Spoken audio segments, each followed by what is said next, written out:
chesslessons.net, and today I'm going to be looking at a game from the 2007 U.S. Championship. It's a round 7 matchup between Varuzhan Akobian with the white pieces against Eugene Perelshteyn playing black. So Akobian plays d4 and with g6, now knight c3, and after d5 here, this is the Gruenfeld Defense. If black doesn't play, if he plays bishop g7 instead, white can play e4, and after d6, most likely one of the King's Indian Defense. So instead, the immediate d5, so the sharp Gruenfeld Defense, and the idea is pretty much that black is going to play very actively and try to challenge white's control of the center right off the bat. So e3, so Akobian starts, seems like he's playing kind of a calm variation with e3, but with b4, it's a pretty complicated line. He's trying to gain space on the queen side immediately, and most importantly, inhibit black from playing c5, directly undermining d4 and white's center.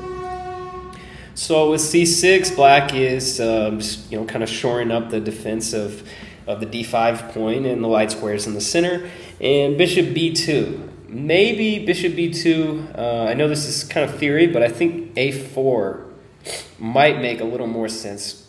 Maybe, down the road, I don't know. Bishop b2 trying to, develop a piece and also enhance control of the d4 square. So with a5, black is putting the question to white. I mean, is white going to play a3 here and try to defend the pawn on b4, or the game continuation b5?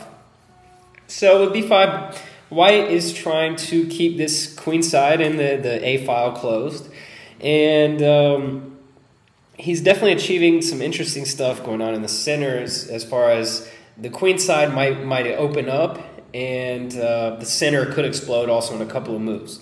So after a4, black is introducing the idea of sacrificing this a pawn to gain counterplay in the center and deflect white's pieces. So if white takes this, he's going to be in a pretty precarious spot, because black can play takes, and after check, white comes back, and this is going to be kind of a sketchy position for white. Even if he can hold on to the pawn, black has achieved a lot of activity for just that sacrificed a pawn. So definitely understandable why Akobian didn't want to take it. So instead he played bishop to a3, blockading the a pawn, and also trying to stop black from playing e5 due to the threat of the rook on f8. So after takes, and now bishop g4. So black is playing extremely actively in this game, and he's trying to put some pressure on that knight and maybe thinking of rook e8 and e5 in the future. So bishop to b4, getting ready to go ahead and snatch that a4 pawn. And so now he goes ahead and does it. He went ahead and did it. So here, black has sacrificed a piece, but he's definitely got some ample counterplay in the form of the center, and now he breaks open the center with e5. So now Perelshteyn has really declared war, because white can't take this rook, because after bishop takes, it seems like white might just be losing here. If not, he's going to be in a seriously tough spot. Black is threatening queen a5 check, bishop b4 check also, and maybe even e4. So he's just got a ton of threats going down. So instead, Akobian just played bishop e2, trying to get his king out of the center. And if he can make it out alive, he's going to have an extra pawn and also a pretty well-placed bishop on the queen side. But rook e8. And now maybe castles could have been advised here, although it does still come into a pretty dangerous spot. For example, takes. The queen is pinned down to the defense of the a4 knight. So if knight, for example, pawn takes would just fail. Black would pick up 2 pieces for the rook. So knight takes, bishop takes, knight back, and there's just a ton of tactics hanging in the air here. So it seems like knight to e4. Maybe white can get out of this, but it's gonna be pretty sketchy however it goes down. So instead of castling, Akobian took the pawn. And now the center really opens up, and his king never gets a chance to get out. So again, castling here was possible, although the tactics, I don't know. Castling here is just going to run into double pawns because of the knight on a4 is so weak. So either way, black's going to have a lot of compensation for one sacrificed pawn. So instead, Akobian plays knight to c5. So really going to, really playing for the win here. And so now, knight takes, and if bishop takes, black gets a pretty aggressive position. Knight to e4, for example, and he's at least going to get the a2 pawn back with activity for his rook.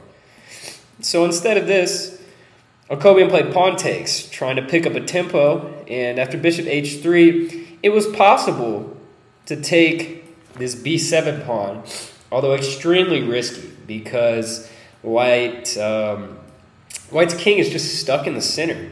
It's very tough for him to get it out. Let's say in a position like this, black has a multitude of threats, maybe even starting just with knight to h5, hitting that rook on a1, and maybe trying to prepare knight to f4. Say a sample variation could go maybe something like this. And a variety moves d4, knight to f4, for example. And this would be a pretty ugly, pretty tough to defend position for white. So instead, going back a few, after bishop h3, white's definitely in some problems. He's got one pawn, the a pawn, nonetheless, and his king is just stuck in the center, and his pieces are very discoordinated. So here, bishop to c3, so he tries to shut down those threats along the h8 to a1 diagonal. But after b3 or b6 here, Perelshteyn starts a forced combination that just wrecks white's king. And knight b3, and rook takes e3. Definitely a nice move. Not too hard to find once you understand the concept. So if pawn takes knight e4, and all of a sudden it's all going to be over. Queen to h4, black's going to checkmate in a couple of moves here. Nothing white can do. So a pretty interesting stat. Rook takes e3.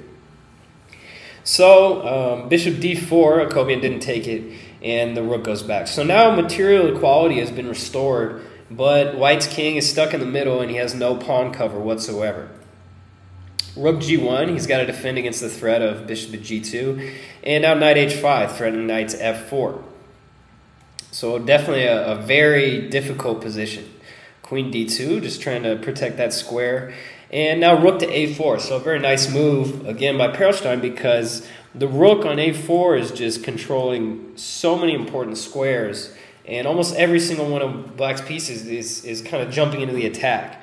So Akobian tries to escape and get his king to the queen side, where maybe he's got a couple more pieces than, black's got these pieces on the king side. But again, his pawn cover is lacking, and his king is still very open. So with queen c8 check, Perelshteyn's introducing a couple of different ideas here. So there's a reason he played queen c8 instead of queen c7. We'll see that in a second. If king to b2, black can actually go right into a one-in game with two pieces for a rook. If he wanted to, simply rook takes, and rook takes here, rook takes e2, and so now if king a1, simply queen c2, that's going to be over. So rook d2, and here black could force complete liquidation almost with queen c4. So let's say something like queen takes, check, and in this position with equal pawns, black's got the two pieces for the rook, it's got the passed pawn in the center, and I would think this wouldn't be terribly difficult for a 2,500 plus player to win. So going back, that's probably why we didn't see king b2. So instead, king to b1. And now here was the idea, bishop to f5, and the reason queen c8 was better than queen c7 because white can't play bishop to d3 to block, because he just loses a piece, the check. So instead, white played king to a1, and also possible, I mean, it's pretty much the same thing. If king to b2 now, the same tactic applies, taking d4 and hitting the bishop on e2. So instead, king to a1, and after queen c2, here Akobian just resigned because there's no way that he can stop this mate on a2, and also the bishop on e2 is hanging, and if he takes the queen in this position, the knight's hanging and the bishop and the rook. So he's going to be losing a piece or an exchange or a bunch of material, all of the above. So after 24 queen c2, Akobian resigned, and definitely a pretty fantastic game by Perelshteyn. The rook takes e3, 18 rook takes e3. Pretty sensational moves. So very nice game. So this is Will Stewart from OnlineChessLessons.net, and thanks for tuning in.